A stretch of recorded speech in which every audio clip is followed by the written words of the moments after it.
Hey everyone! In today's video, I'd like to show you how you can create great looking battle maps like this you can see on screen right now for free and with minimal effort. Like always, I provided an English caption for this video that you can turn on at any time. If you like this video and think it is interesting and helpful, please leave a like and subscribe to the channel. This helps a lot.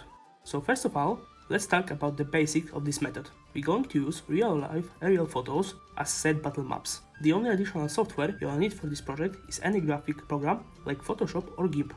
For purpose of this tutorial, I will use GIMP. It is free, works on almost all desktop operating systems, and I have much more experience with it. Now, let's start with finding photos that will turn into maps. My favorite site for this is Pexels. Pexels is a massive catalog of photography and graphics uploaded by their creators. Most of them are completely free to use and edit. And if you like to support an artist, you can leave a tip. There is one more special function of this platform, but I will talk about it later. We have a photo catalog. Now let's find ourselves some aerial photos. I usually put down aerial in the Pexel search bar. Those photos are most useful if you want to create a traditional battle map. Okay, these look great. As you can see, we can download this photo without any account. The function I mentioned previously was the area under the photo when similar photos are shown. I love it, and whenever I decide to download any photo, I always look at suggested pictures to see if there is something similar to what I downloaded. This page is full of aerial and drone photos, but these are not the only types of pictures you can use.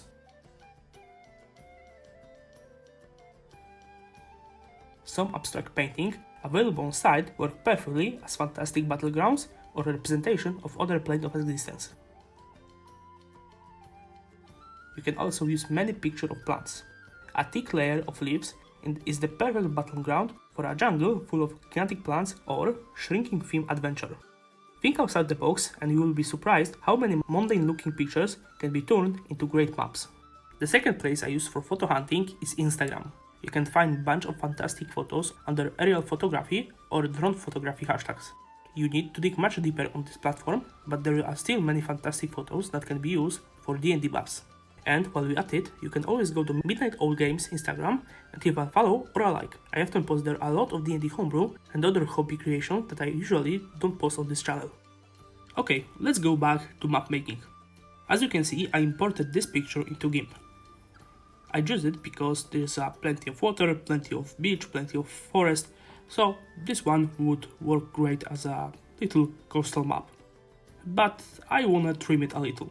To do it, you can use a crop tool, so you can use this icon right here or shortcut Shift-C. I want to use let's add a little bit of water more, and I believe that will be enough. Let's zoom a little. You can do it by using your mouse and control. And now we want to create new empty layer. You can do it by using this button right here or pressing the shift. Here we are. Now when you have empty layer selected, go to filters, render, pattern and grid. And the grid tool will show up, and as you can see, the new grid is shown right here on the map. So first, let's work with its size. This automatically created grid is way too small for me to be used in any tabletop. So let's change it a little bit.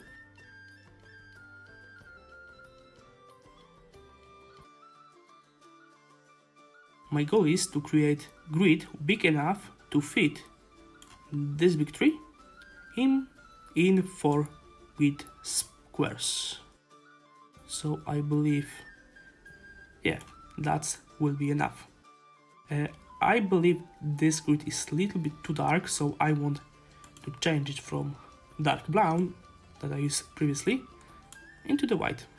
And now we can see it much more easily, but there is another problem. Our grid is obstructing the map below. So now we want to change its opacity to something around 20, maybe 25%. And now you have nice, well-working grid with the plenty of space that we can use for our battle map. And additionally, I want to trim this extra grid right here. So again, we go to the crop tool and let's crop our battle map a little bit more. And we're done! Congratulations! If you follow all the instructions, you made yourself a cool looking and free battle map. You can easily use them on many virtual tabletops, but if you want to print them and use them in real life, you need to do some preparations. First, create a new project, and as a size, use the preset type of paper you want to use to print. For me, this will be A4. Next, you need to check the base size of your miniatures. For me, it's maximum of 40 mm.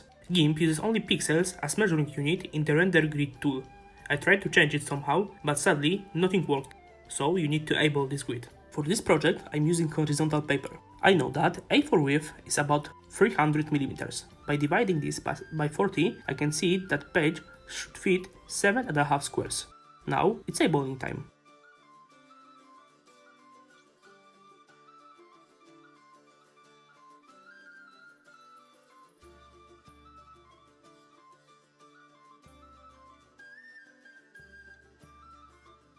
By method of trial, error and adjusting the offset, I'm able to fit 7.5 squares on the paper. That's all. This baby is ready to print.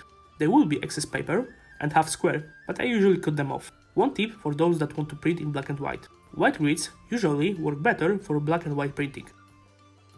That will be all for today. Thank you for watching and don't forget to subscribe.